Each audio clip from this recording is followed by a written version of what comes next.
Hello, listeners. This is Lisa Marciano, and I wanted to let you know that I am going to be running a women's retreat.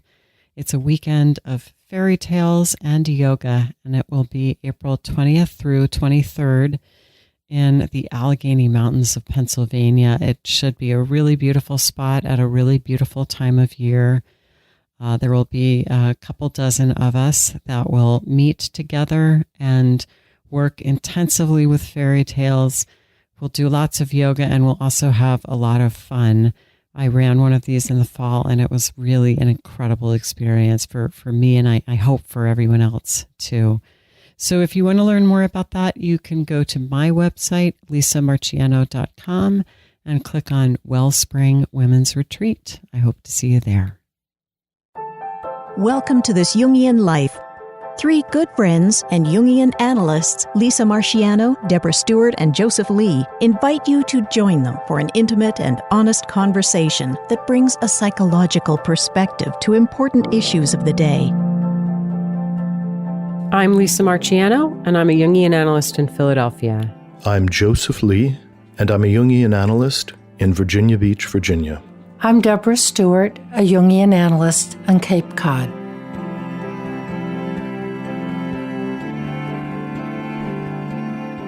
Today, we're going to explore the ideas, archetypes, and history of marriage. We know that the first marriage contract that we have evidence of came about 2,000 years BC in Samaria.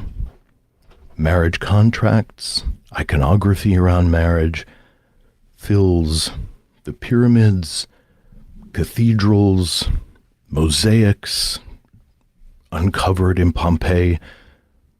There's something in the human psyche that gravitates towards this style of relationship. And as Jungians, any human behavior that repeats itself across all cultures and across time most likely has an archetypal matrix in it and around it. Jung was very interested in this symbolically. He talked about the hieros gamos, the sacred marriage, which shows up in mythology all the time, and the union of opposites in alchemy. So there's so much to say, so many different perspectives, and we're going to jump right into the bath and see what we can make sense of. Okay, but before we jump in the bath, I just want to remind everyone that we have a Patreon, and that's a place where you can support us with a small monthly donation. And in exchange for that, you get our eternal gratitude.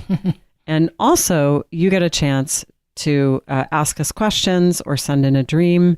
And we actually produce little mini episodes every single week for our patrons. And depending on your level of support, you might get a weekly extra episode that includes a dream or an answer to a question, or you might get a monthly extra episode. So we welcome you to go to our website, and you'll see under podcasts, there's a place for Become a Patron, and just consider supporting us. We'd really appreciate that. Thank you. So, marriage as a contemporary phenomena is very interesting. It seems to be changing, reformulating in a lot of different ways. The establishment of gay marriage is an extraordinary and in some ways radical extension of the idea of marriage when compared to traditional societies.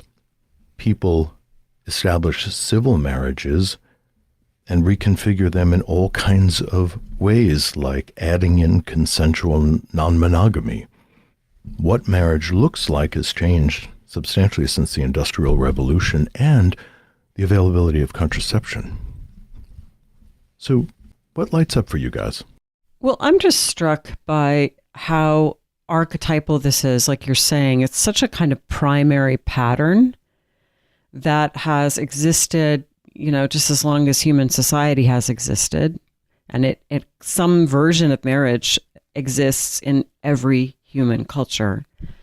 And yet it's also such a kind of daily reality for many of us.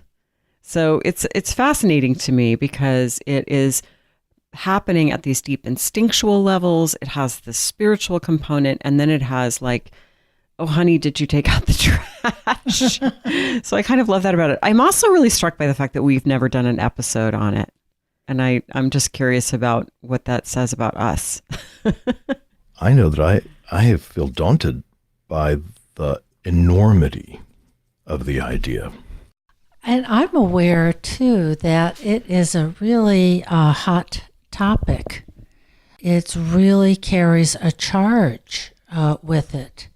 What are we talking about? And Lisa, you just touched, building on Joseph mentioning about archetypal, and then there's contractual, there's instinctual, and then there's all the, what I call the business of marriage, of, honey, did you take out the trash? Oh gosh, someone has to run out and buy milk. What are we going to do about getting Bobby some new shoes for his soccer match? The dailynesses of it. And maybe I'm wondering about this, that 2,000 years BC, things got really codified as the legal structure around marriage to make sure that all three of these elements of marriage would be mandated by law as a marriage contract. So it's social, it's legal, it's certainly economic. I mean, both if you just think about, it's such an economic partnership, right? And that's codified in our laws. And as a big reader of 18th and 19th century British literature, or Russian literature for that matter, I mean, all of these novels, it's always the marriage plot.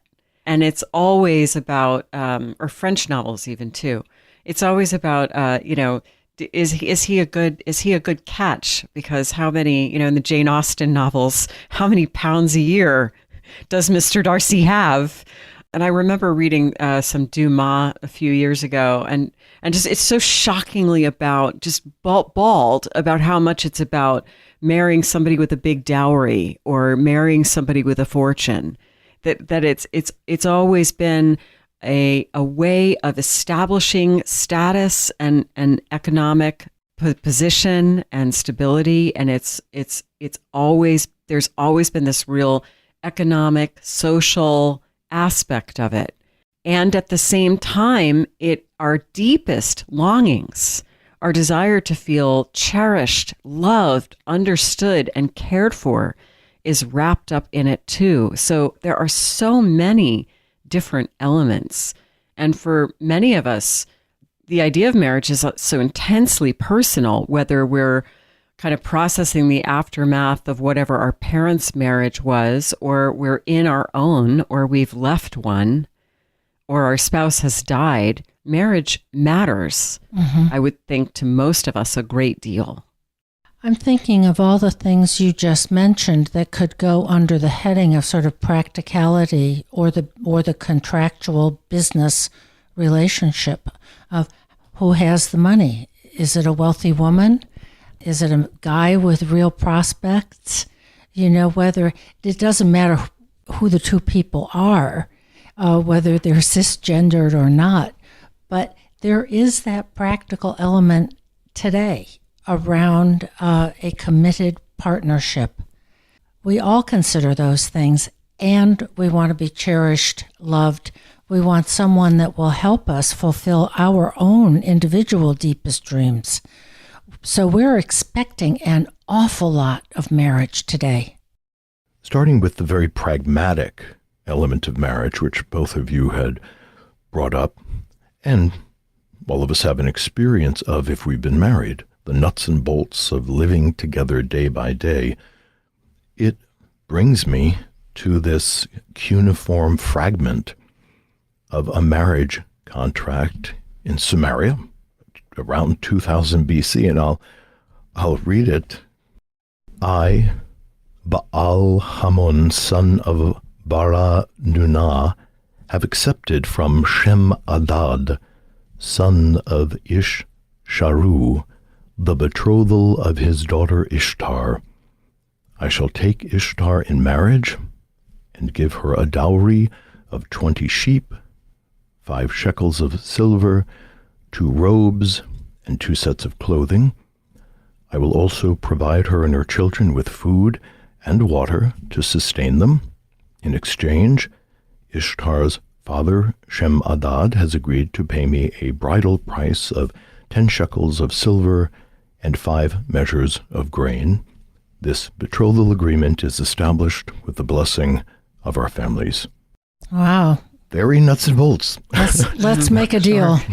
Not a lot of romance in that contract, but it kind of reflects what we're talking about thousands of years later, that on a nuts and bolts level, we're talking about clothing, food, shelter, Sheep. sheep, food sources, money. I mean, it's right there at the beginning of things. And we tend to include that level of specificity even in prenuptial agreements that are now in fashion. Yeah. They're not romantic. You're going to take this house, I'll get that house. You get the couch, I get the silver. So unconsciously, there is this very sensate, object-oriented level of two people deciding to build a life together. And also, in many ancient cultures, I don't know if this was true in the Sumerian, that the marriages were arranged by the families, that the boy's family had no more choice than, rather, the boy had no more choice than the girl did, that their families were meeting together in a very realistic, status-conscious, asset-conscious negotiation with the thought that, you know, any two people who line up in these levels will just learn to like each other, love each other, and that'll naturally blossom. Yeah, there's that great in Fiddler in the Roof, obviously, the musical. It's all about marriage, and there's the wonderful song about the matchmaker. And one by one, the daughters break tradition and don't necessarily take the husband that they're supposed to take. And Tevye is trying to kind of run interference with his wife and give their daughters what they want. And then at one point, there's that sweet song that the two of them sing, where he sings, "Do you love me?" And she says, "What? Do I love you? What are you talking about?" Yes. You know, we weren't worried about being in love, you know. And he says, "I know, but do you love me?" And she says, finally says, for 21 years, I've milked the cow, I've given you kids, I've done the laundry. If that's not love, what is? Mm-hmm.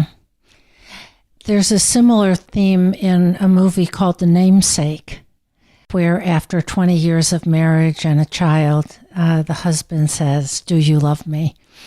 And she says, "Like the Americans." This is a couple from India. So it all goes to really emphasizing the economic, social, practical aspects of marriage, or what you said, Joseph, is the horizontal plane. And I like that as an image, and contrasting it with what we might call the vertical axis of our hopes and our dreams and our wish to be fulfilled personally and cherished, seen, understood, psychologically fulfilled.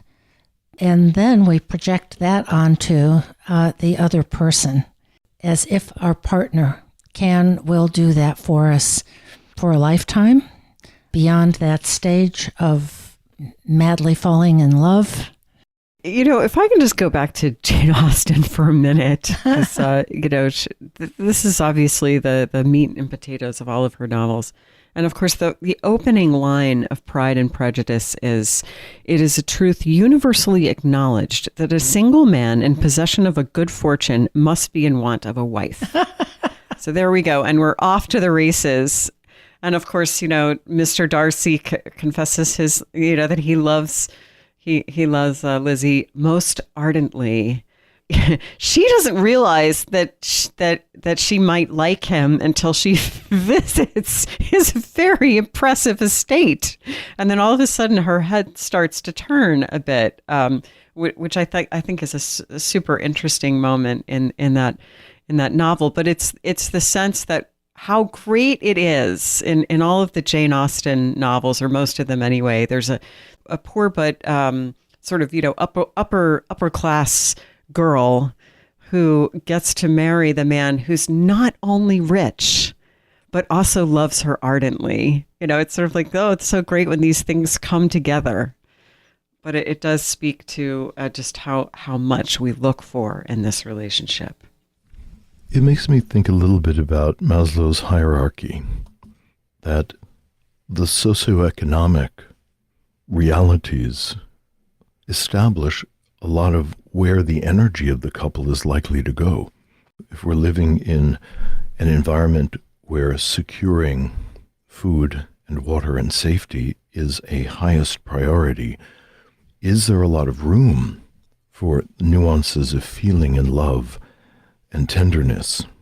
And what I would imagine is, depending on where we are in that hierarchy, it highlights what can bloom in the marriage.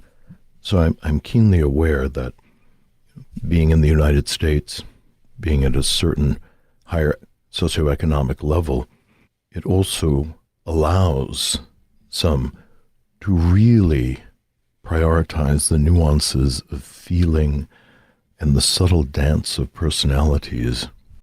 I think this idea of romance coming into marriage was also part of the Renaissance, I believe. This idea of romantic love is fairly new in terms of just the history of humanity, and has become a central part of what drives entry into marriage, and the failure of romantic love, often what causes people to want to withdraw from a marriage. Yeah, the hypothesis that this is sort of an invention, this idea of love. I mean, it goes back to the Middle Ages with the kind of the art of courtly love, and the troubadours, and there was a kind of rich literary tradition around that. I'm not sure I buy that it was this sort of invention of culture. I think people have a natural propensity to fall in love. And of course, it got culturally shaped during this time period. And of course, the letters of Abelard and Eloise were written during that period of where this idea of courtly love was in ascendance. But boy, you really hear this, just the souls of two ordinary individuals when you read those letters. It really comes through. And I do think that sense of falling in love with someone and wanting to partner with them, I suspect that is innately human, and that even our friends Ishtar back 2,000 years ago, Joseph, maybe there was some inkling of love or romance there. So I've never really bought that hypothesis. I'm sure people have been falling in love with one another for millennia, that there is, and Jung comments on this, there is an instinctual component in us, and we are attracted to potential mates, whether that is sexual attraction, personal attraction, anything and everything. I think it's there. Jung talks about it as the fatal compulsion of being in love. And I thought that was interesting wording. And then he also comments that it is a genuine experience of the divine. And so there it is, instinct and spirit, it's built in. And I think that brings us back maybe to the archetypal realm that I think we should spend more time on, because marriage has a particular significance in the symbolic realm, and this is something that Jung elucidated. And I want to bring up Plato's hypothesis of the other half, that we all come into the world, male and female, coupled with someone that gets split asunder, and we have to spend our lives sort of in search of our other half. So this idea of the soulmate goes right back to Plato. And that is an image of what you were mentioning before, Joseph, the hieros gamos, or the alchemical conjunctio, The syzygy is another term that comes up. It's the marriage it's a union of the opposites. And that has a profound symbolic significance. In that sense, marriage is an image of this pinnacle of psychological development, perhaps known as the philosopher's stone, where we are able to integrate the opposites. So in some sense, it's the highest achievement of individuation. So marriage really is part of our individuation drive toward wholeness that we seek, perhaps project onto another person as if the image of archetypal wholeness could be simply transferred to another human being who is just as flawed and incomplete as we are. So that idea of projection that leads to marriage is something that is deeply vibrating in human psyche. And I do want to differentiate, because I think it's very important, that marriage is its own archetype, coupling is a different idea, partnering is a different idea. And in our current culture, there's a way in which these different valences would ideally surround a marriage. But marriage has always held an archetypal meaning because traditionally it is part of a religious function. In Catholicism, for instance, marriage is a sacrament, much like communion or last rites. And in that religious functioning, there is an attempt to take control of human sexual behavior and to align it with a kind of archetypal fantasy or image and create all kinds of prohibitions around that. Many religions have a drive to separate human beings from the animal kingdom, which is an unconscious effort to move the ego into a increasingly conscious place. So by imposing intricate religious values on the marriage, it forces the marriage to be conscious and decisive.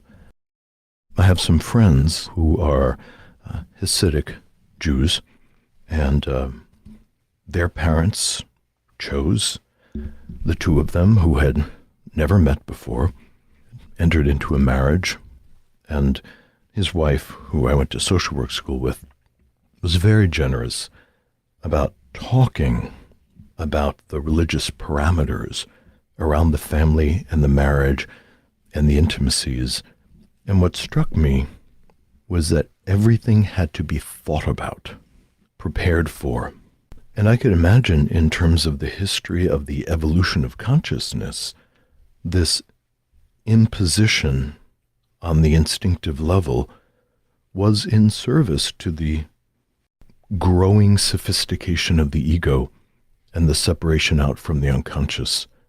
I find that very interesting, secondary to the social dynamics, which one could question depending on what culture we're in. So the religious and legal dynamics are really unique to marriage versus the other kinds of lovely coupling experiences that we might have.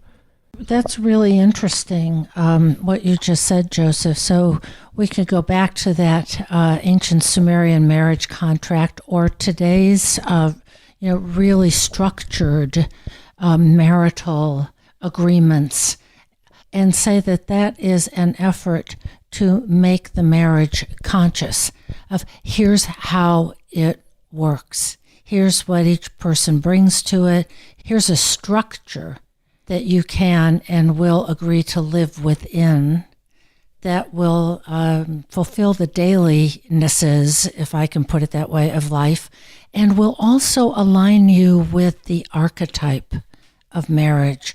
At least will provide the room and the space, the container for archetypal commitments and realities to come in. And then I contrast that with what you also said about, that marriage is not the same as coupling or partnering. And in today's world, and with the advent of birth control, I think those distinctions have really become conflated, and it's kind of a messy and ill-defined, all kinds of unions mush into one thing. Talking about making marriage conscious, which you've just both been doing, brings me to Jung's essay, which is entitled Marriage as a Psychological Relationship. And I reread this essay, and I must say that it's such a juicy title.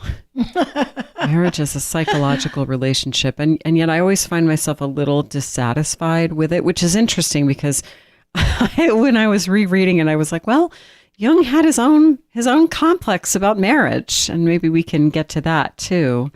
But he does say some important things in there. He does talk about projection and how we, as we've mentioned, you come to marriage projecting, in his terms, your animus or anima on the spouse. So, men have this inner woman that they project on an outer woman and feel will kind of complete him. But honestly, we might be reacting more to our own, what we've projected on the person rather than what's really there for them. He also talks about the way that people tend to assign, these are very much my words, but we tend to assign a role to our spouse. So this is something that really happens in marriages, is both practically, like you're the one who I go to when I have a computer problem, but also emotionally, you're the one who's going to worry about money. I'm the one who's going to do feelings or whatnot. And we can each become kind of a lesser version of ourselves if we let that go too far. I know of someone who's a friend of mine.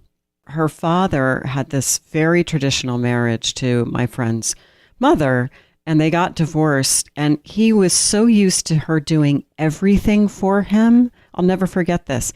He didn't know, you get those little containers of yogurt in the store and the fruit's on the bottom and you have to stir it to have the fruit. He didn't know he had to stir it because she had always taken the lid off the yogurt and stirred it for him before giving it to him. So there's a way that we can so easily find ourselves incapable of like, oh my God, where's the fuse box? Because he always goes and deals with the fuse box when a fuse gets tripped. Or, and I'm going with what is stereotypically true here, but of course it isn't always true, that she does all of the feelings in the marriage. And he has no idea what he feels or how to respond to another person's feelings. So Jung touches into that. And I one time heard someone ask a couples specialist, what's your definition of a healthy relationship? And I thought the answer was just brilliant. The answer was one where people can change roles. And I think it really gets to the way that we can fall into these habits of kind of outsourcing a part of our skills, like stirring yogurt, but also a part of our personality. Like, I don't have to worry about money because I know he's taking care of it all. There of course is a kind of division of labor in a marriage that is healthy and necessary and efficient. It's not efficient if both people try to be the primary parent. It really is better if one person takes that on.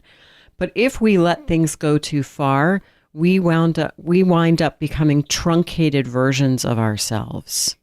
So it is good to switch roles sometimes, whether that's sexually, whether that's emotionally, or whether that's practically. Let me be the one who pays the bills for the next 12 months. And then we can switch back. I think much of that would revolutionize the dynamism in most marriages. The difficulty that I could forecast is that men and women project their unconscious potential onto each other, which is part of what makes it vibrant.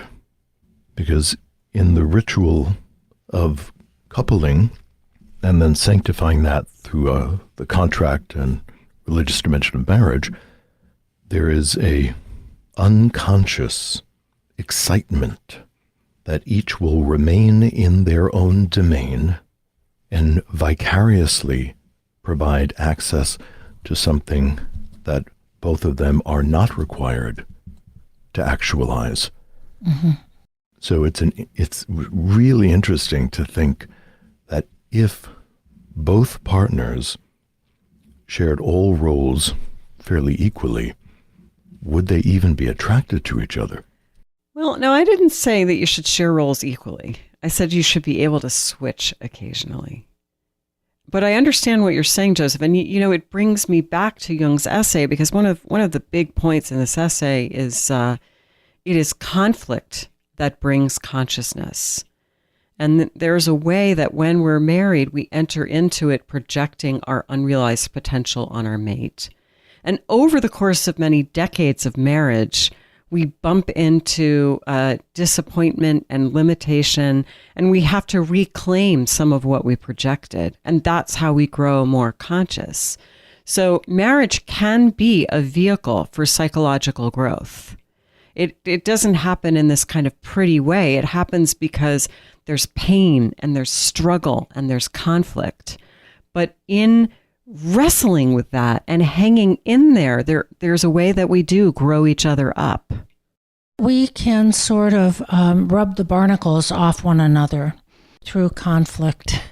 That hopefully, and of course that doesn't always happen, but the conflict is a kind of a subset or an enactment of what Jung talks about around separation and differentiation, and that marriage is a relationship, which means that there have to be two people. Otherwise, you just have enmeshment. You have a weird and really unsustainable sort of form of oneness. And that the conflict that can happen as soon as kids enter the picture can be in the service of growth, or it can be, unfortunately, the cause of a coming apart that hasn't yielded any development in consciousness. What did I learn from this? What can I learn from my partner?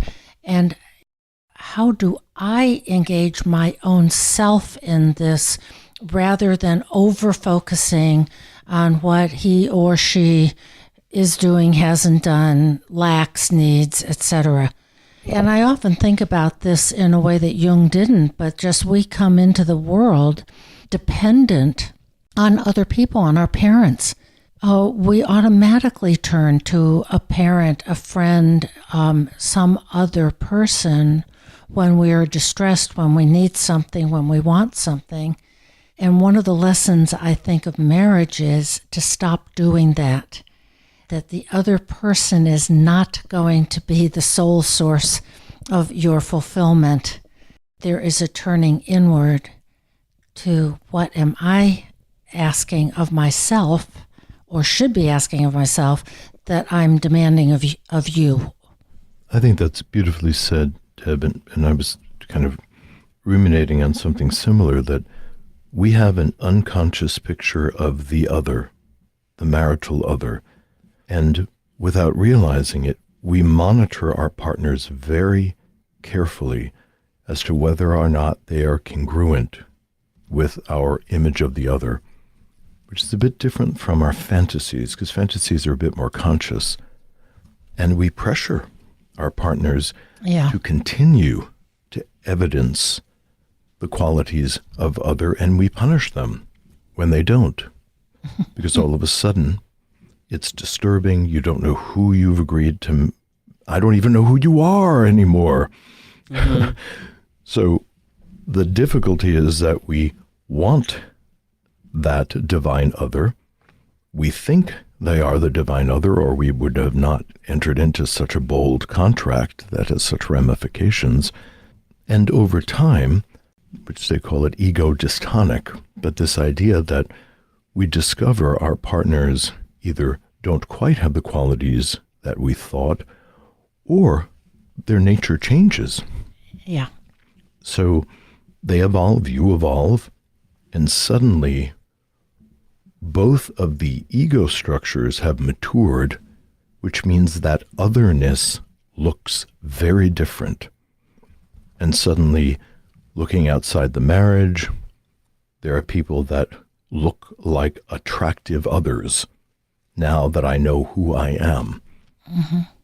So both of you were advocating for a much more conscious relationship to marriage, understanding that the otherness that we're pursuing is really an attempt to develop a quality inside of ourselves vicariously. So when we're more mature, we're not just kids getting married, and this is why I think second marriages later in life have a lower divorce rate. People's personalities are more settled down. People have more of a sense of what they can actually actualize. They're more suspicious about what they're running after. Is that really what I think this is? Mm-hmm. So there's much more consciousness around it. But when we bring up a protest in our marriage, you're not being emotional enough, or you're not being this, or you're not providing that enough. What I always hear in that is, you're not carrying the image of the other that's inside of me, and it is disturbing to me, and I'm not happy about that. Yeah. And I think that picture that we come into marriage with of who the other shall be, should be, as Jung and many others have said, strongly influenced by the parental complexes. Because those are our first gods, our parents. They provided or didn't provide absolutely everything that we were dependent upon for our emotional as well as physical nurturing and development. And so we come in with this very, very strong imprint. And for women, Jung says the significant parent is the father. And for men, it's the mother. Of where are the parental complexes in terms of what that very powerful, deep image is of what the other should be to make up for what I lacked or to fulfill what I did have. And I want you to do that too. I think that's the core idea of imago therapy, imago couples counseling, that the image of the parent is floating around in the marriage that has to be made conscious and examined as to its appropriateness. Yeah. And some marriage counselors say there are always 6 people in the room, the couple, and then his parents and her parents. Talking about marital difficulties, I want to talk also about shadow projection. We may start our marriage off projecting the beloved onto our spouse, but at some time, if we stay married for any length of time, we're going to project shadow onto our spouse too. And Jim Hollis has this thing that he says sometimes, that if you don't know what your shadow is, ask your spouse. And I think that is definitely true, that you can think about your own spouse, the things that irritate you about him, the things that you catch him being blind to or her being blind to, that you can see that he or she falls into this hole whenever X happens or whatever. And there is a couples therapist who has a book out. His name is Terrence Real, and he has coined this term that I like called normal marital hatred.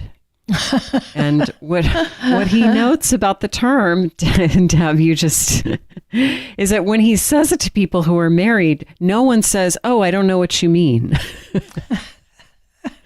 that everyone who's married can, oh yes, normal marital hatred. So the place where we really sort of see the worst in our spouse, perhaps we project our worst onto our spouse. Maybe both things are happening.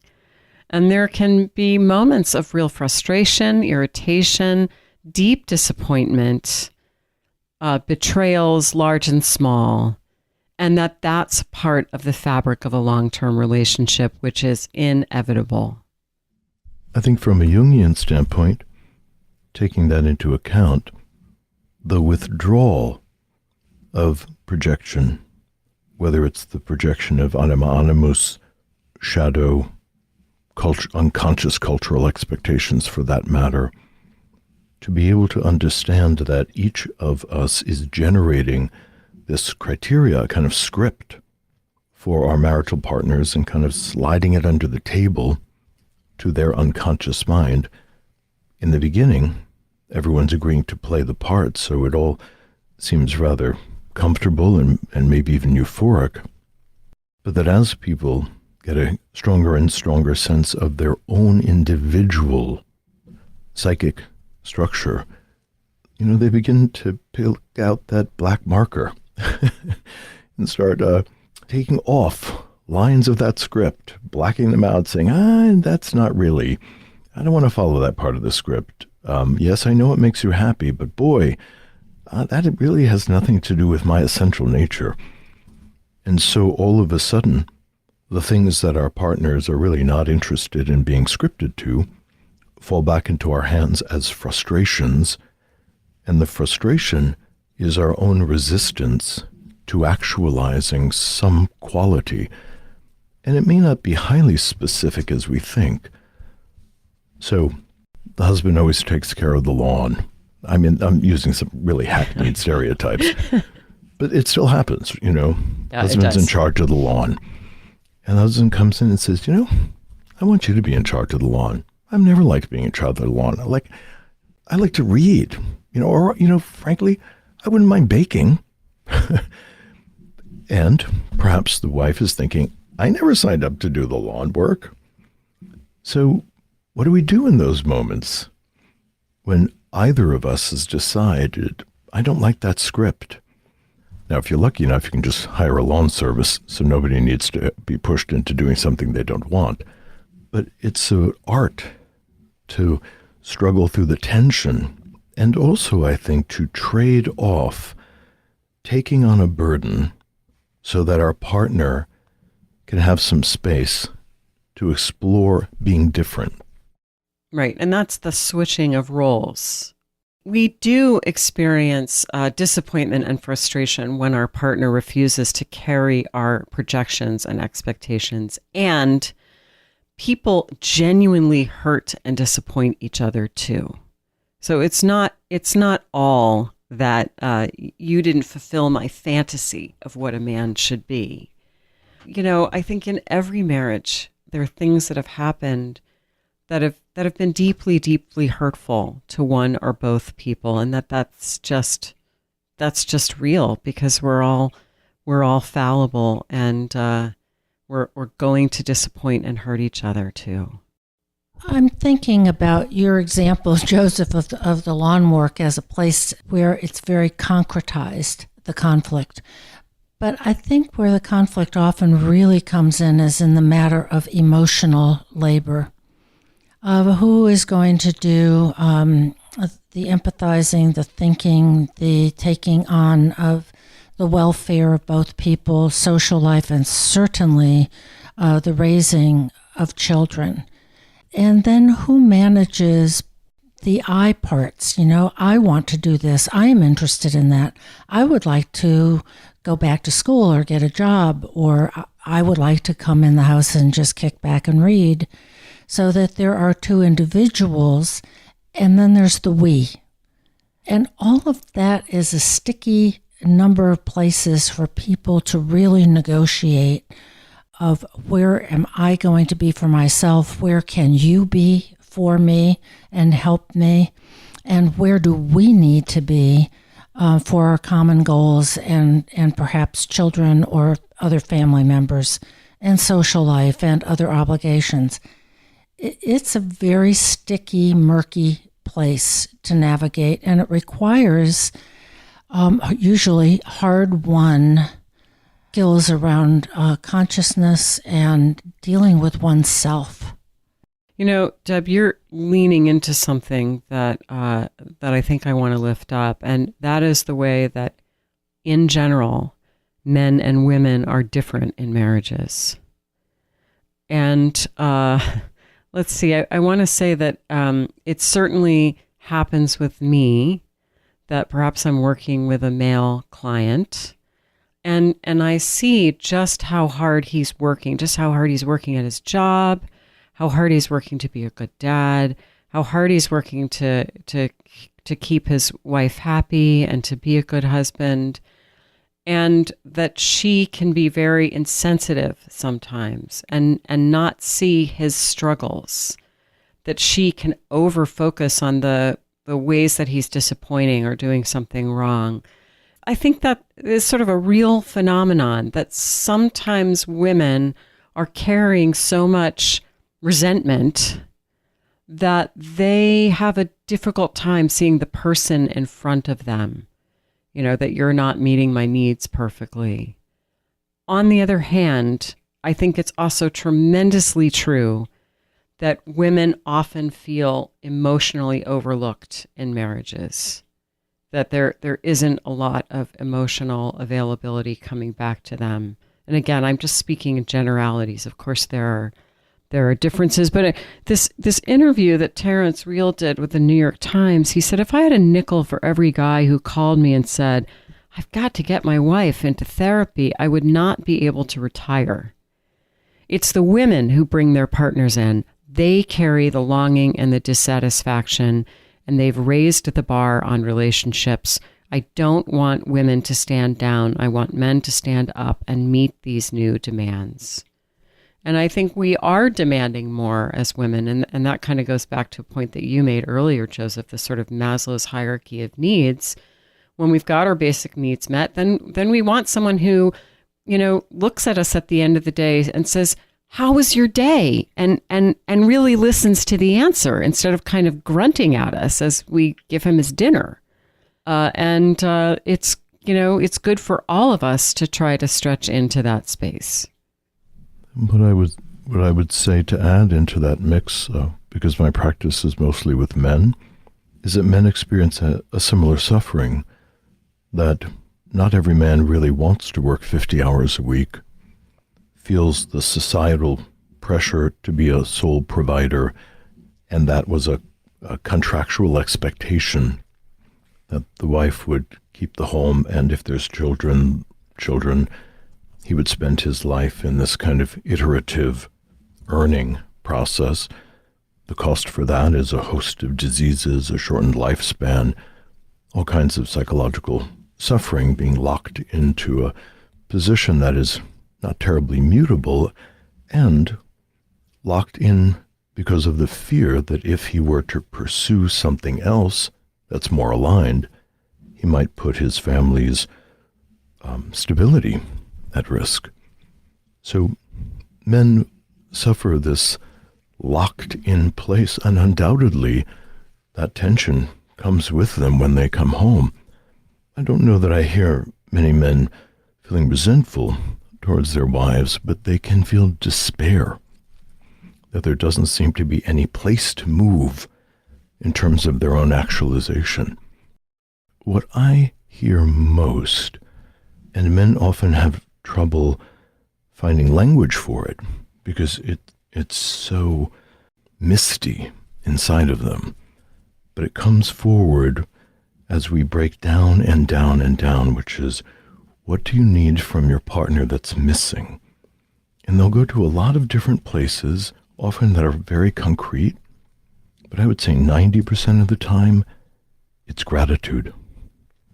That the labor, work, separation from their family, all of the costs that men psychologically bear, and when they come home and there's, again, a list of unmet need and resentments, that they even forget that wanting gratitude is something that they need to feel good about the struggles that they go through.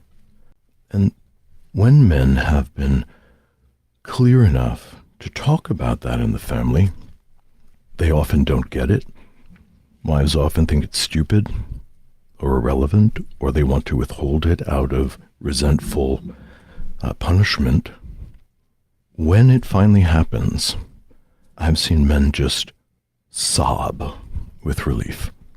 to have a moment where one of their children finally, in graduating college, really sees dad and realizes that the $100,000 or more that was paid for their college came from his blood and sweat and working on weekends and nights. But for children, understandably, they respond to the care as it is being given to them. There's no child is thinking, who paid for all my clothes, or why do I have this house full of toys? This is assuming a very traditional roles with the parents, of course. And even if they were told, it doesn't really have an emotional valence. So dad's contribution in the home is often invisible because he doesn't transmit the care from his hand to the child. So there's a lot of alienation of the father, which has to do with the Industrial Revolution, by the way. It's no one's fault. But there's a lot of contribution that dads make that's hard to capture in the feeling level. Both men and women can suffer greatly in marriages. Yeah. Speaking of suffering in marriages, let's turn for a minute to our friends Carl and Emma. Yeah. Jung knew he was going to marry Emma when he first met her. There was something there. And together they had, I think it was 5 children. And she was, just so helpful to him. She took on the study of psychology, wrote her own book, by the way, and collaborated with Marie-Louise von Franz and others, and kind of helped him with his correspondence, and really was just such a kind of helpmate. And I was very touched, Deb, when you and I went to Bollingen back in 2019.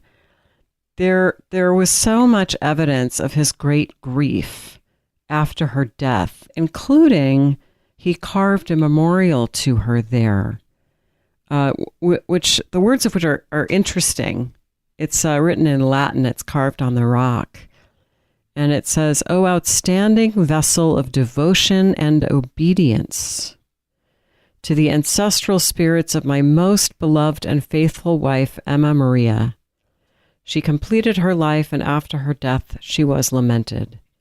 She went over to the secret of eternity in the year 1955. Her age was 73. Her husband, C.G. Jung, has made and placed this stone in 1956. And we know from his biography that he deeply, deeply mourned her loss. And yet he hurt her greatly. So maybe this takes us, to kind of balancing the scales about, what Joseph talked about of how men can be wounded. And the example of Emma is one of how women can be wounded, of not seen and not understood. And your word, Joseph, about gratitude, of the gratitude toward a wife and a mother for all the emotional labor of keeping a home and running a household and doing all of the nitty-gritty daily things that take up astonishing amounts of time. House cleaning and laundry and providing for kids and volunteering at the PTA and all those other things that go into putting other people first. Always putting other people first. Because if you have children, their needs have to come first. And Emma lived, she had 5 children, and she ran a big home, and she ran it very well, and she was devoted and obedient.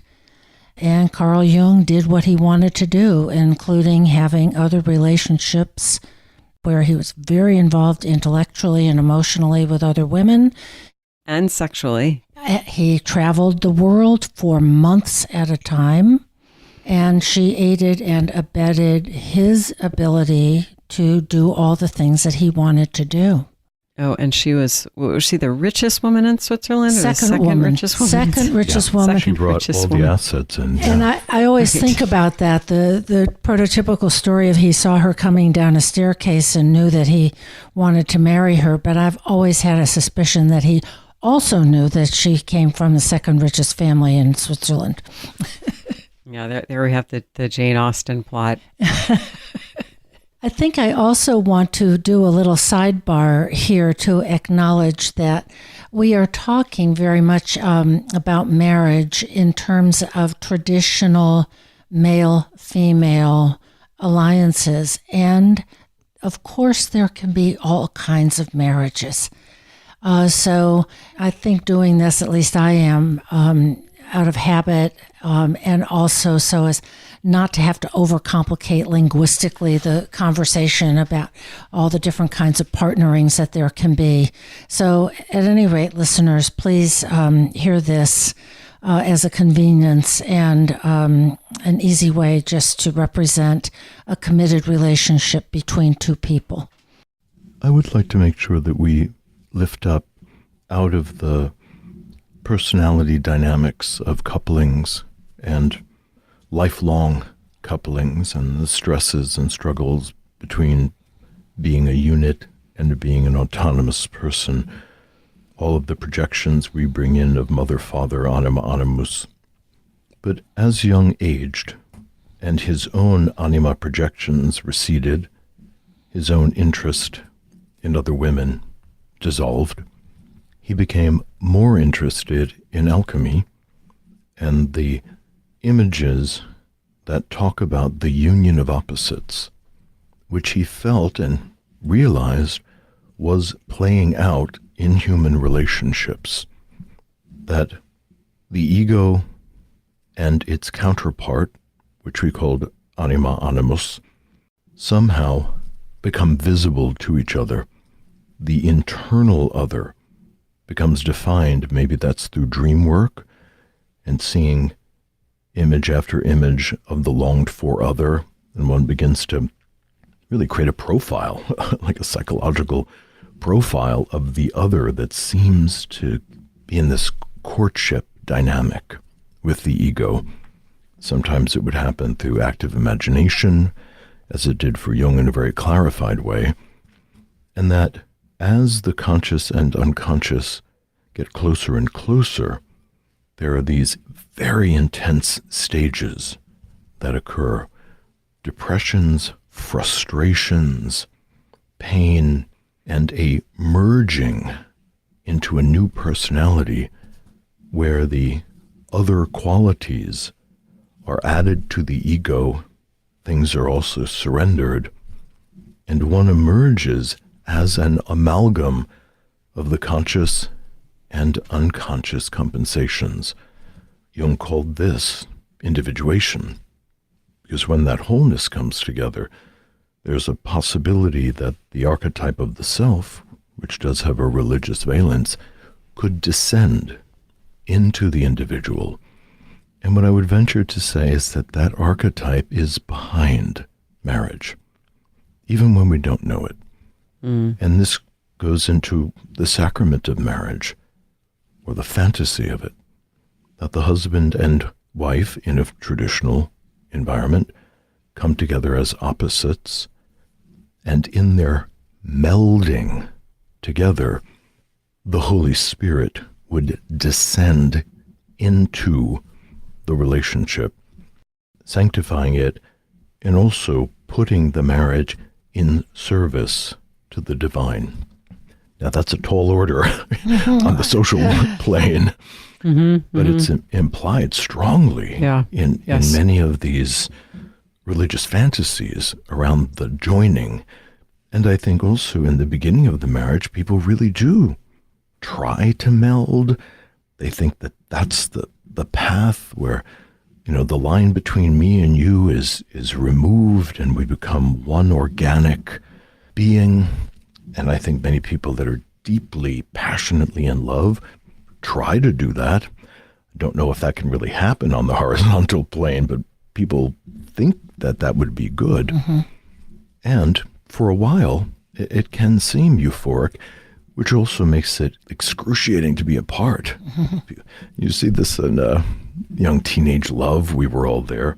That, there's a love, and it's like you just can't pry them apart. They want to be right next to each other, talking for 10 hours a day.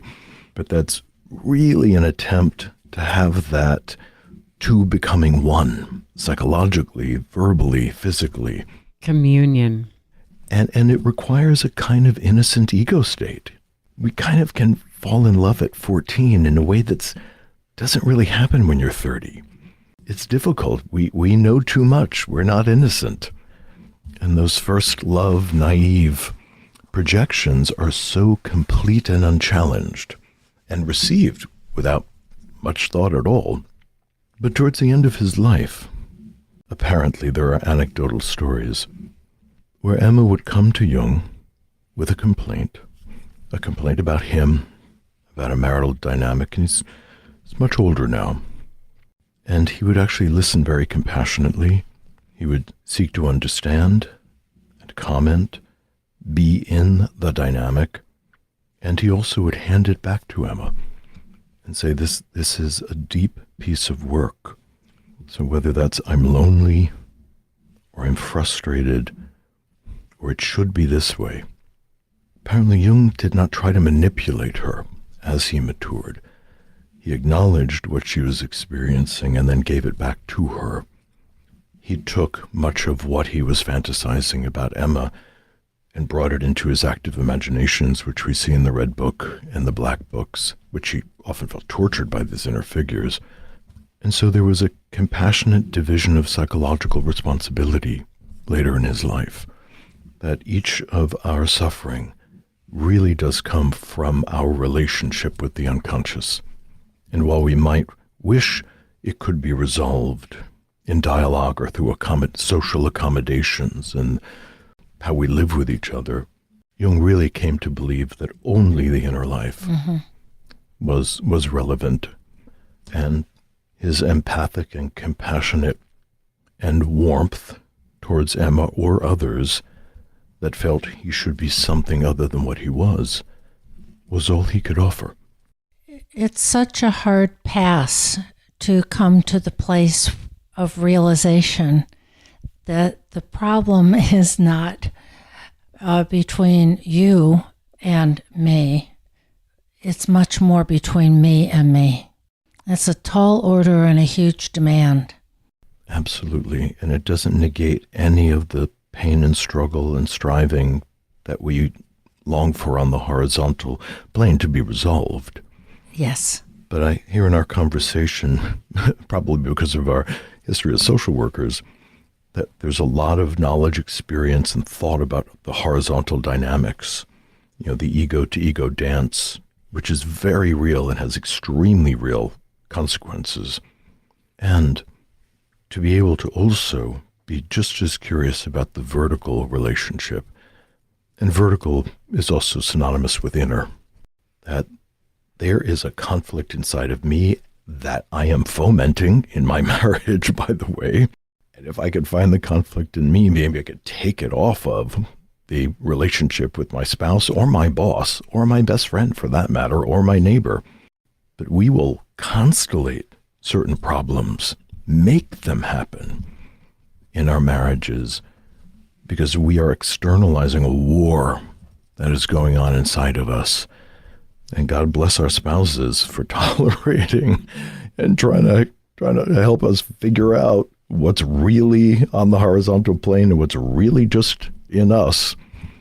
And that is a great work of love and patience and faith and intentionality that I think one of the most important elements of remaining married is the intention to do so, because that is a space that the human ego always has access to, the choice each day to continue to be married or the choice not to, and all the skills we bring or don't bring to make that a positive or less positive experience.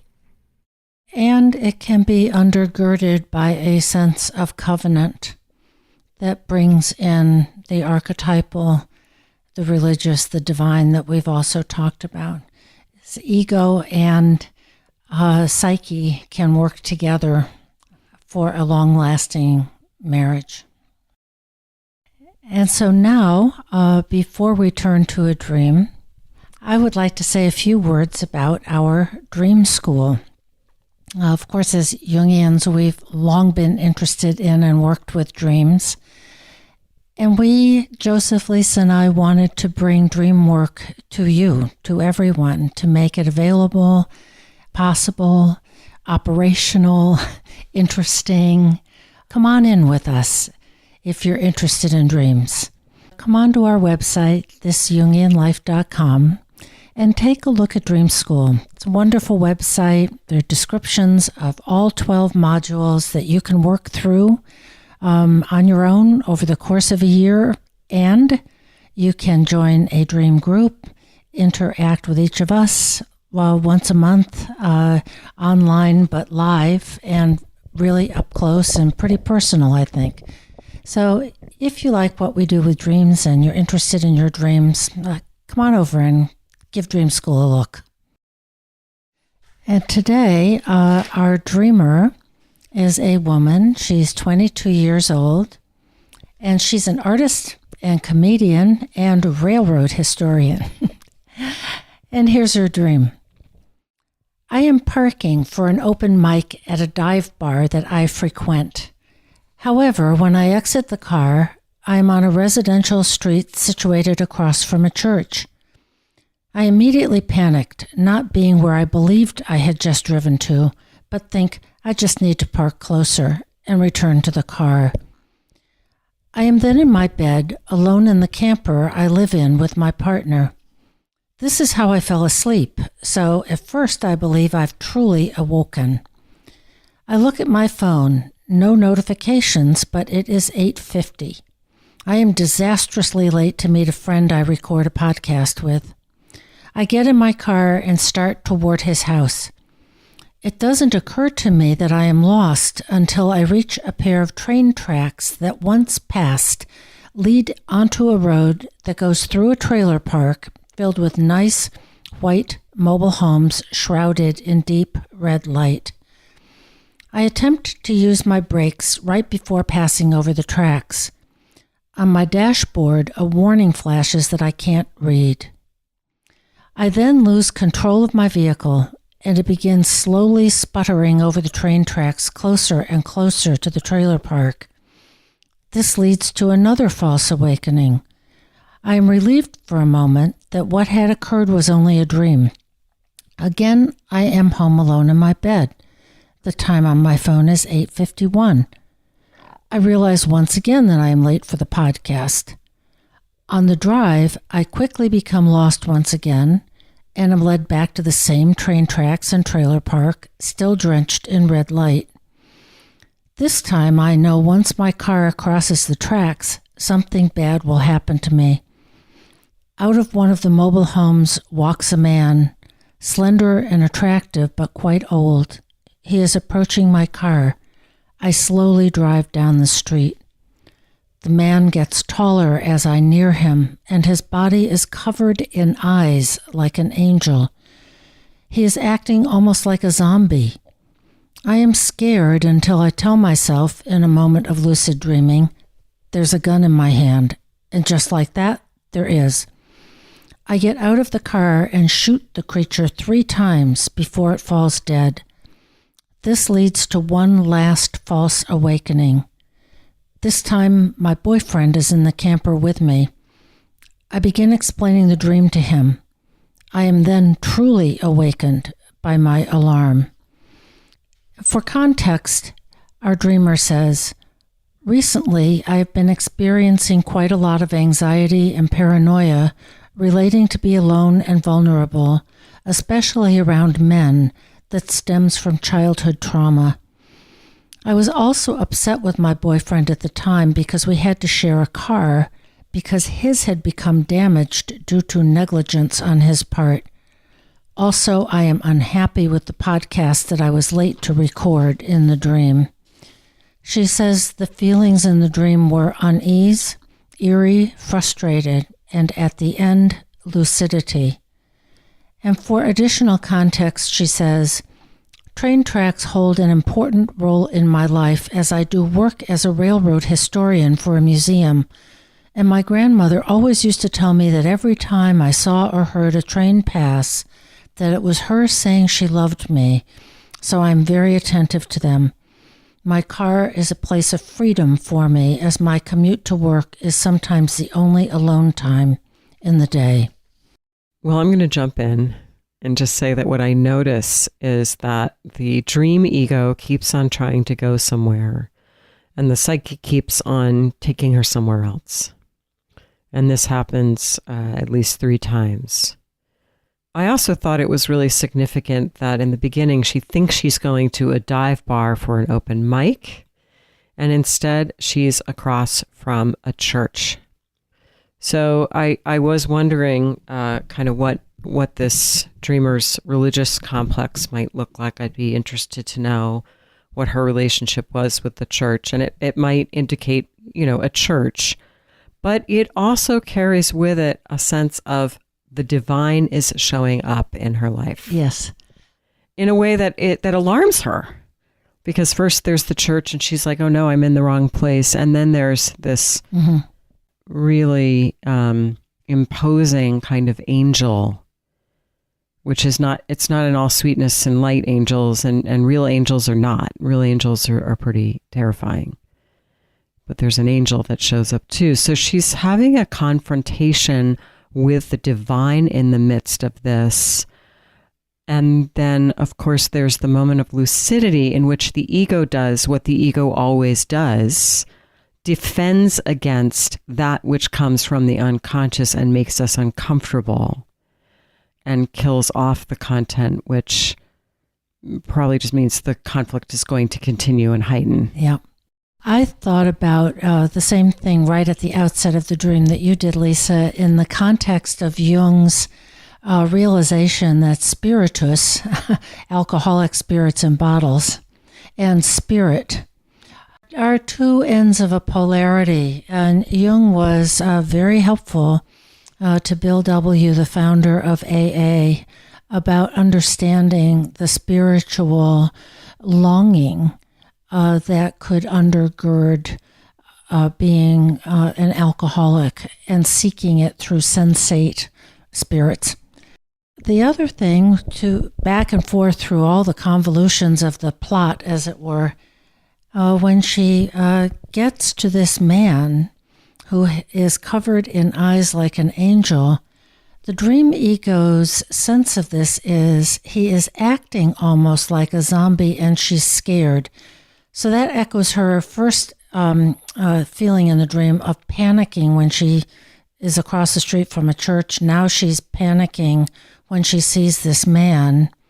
But the dream itself does not say he has actually done anything dangerous, malicious, or bad.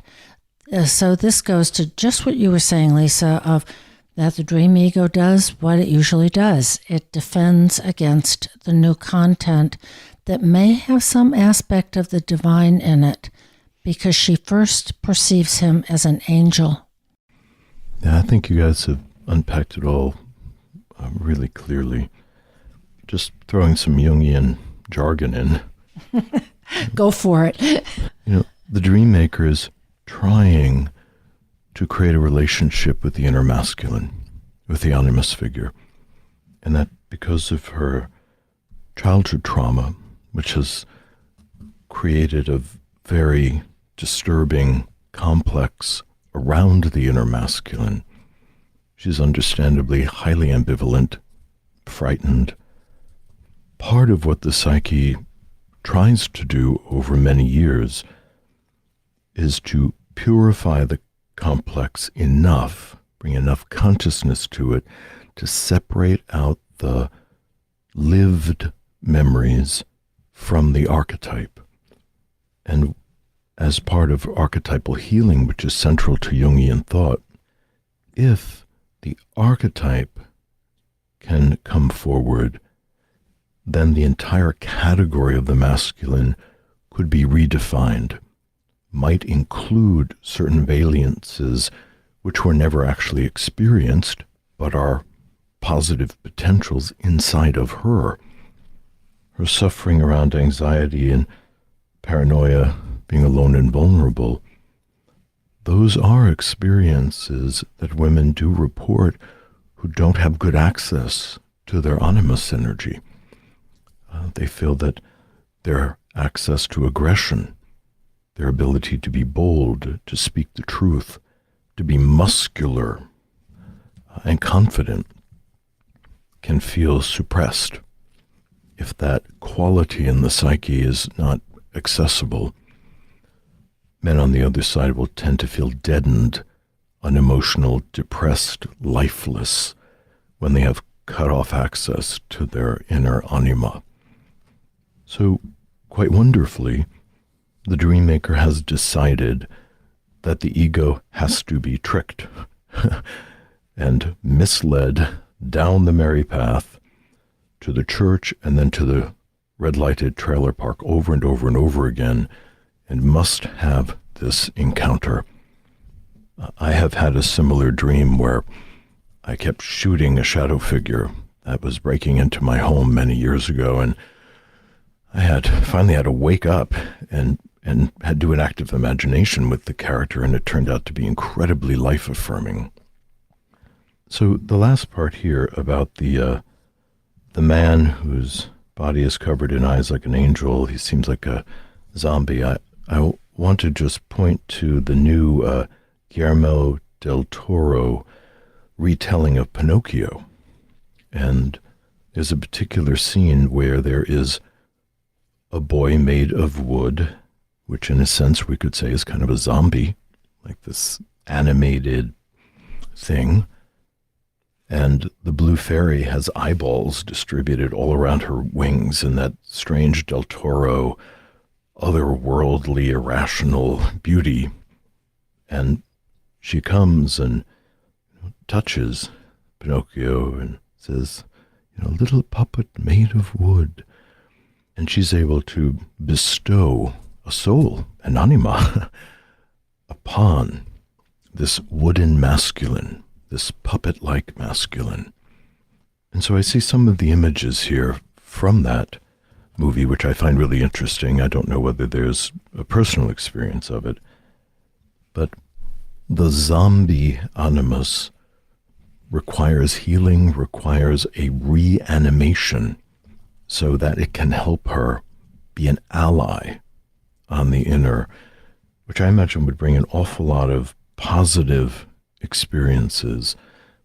The fact that she's circulating through this scenario over and over and over again, and perhaps even my fantasy is having dreams like this over and over and over again, suggests that it really is time to have this internal encounter. Mm-hmm.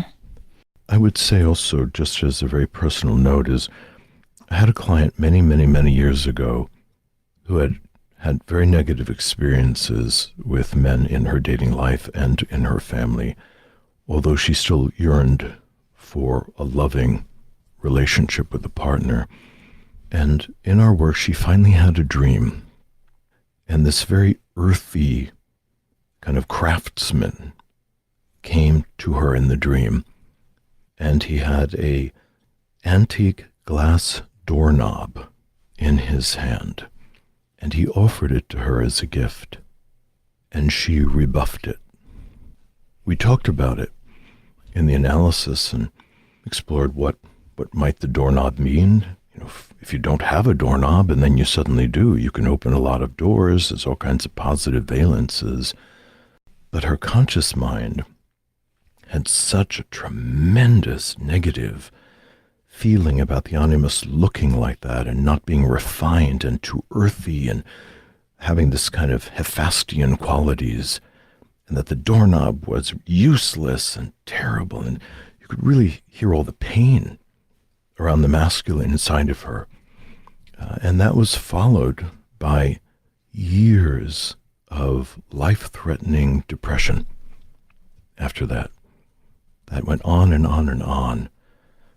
So it really had a consequence when she met her animus with such hatred. So that was heartbreaking, and undoubtedly the ego learns the way it wants to learn. But if we can, even just from a philosophic standpoint, take hold of a different opinion and just have an experiment, even if you're ambivalent about it. As I was in my dream where someone kept breaking into my house, I was sure this was not a good figure. But somebody at least gave me the courage to experiment. So I went in, the scenario played out, and the character gave me all this kind of kind, great advice. It was very different from what I thought.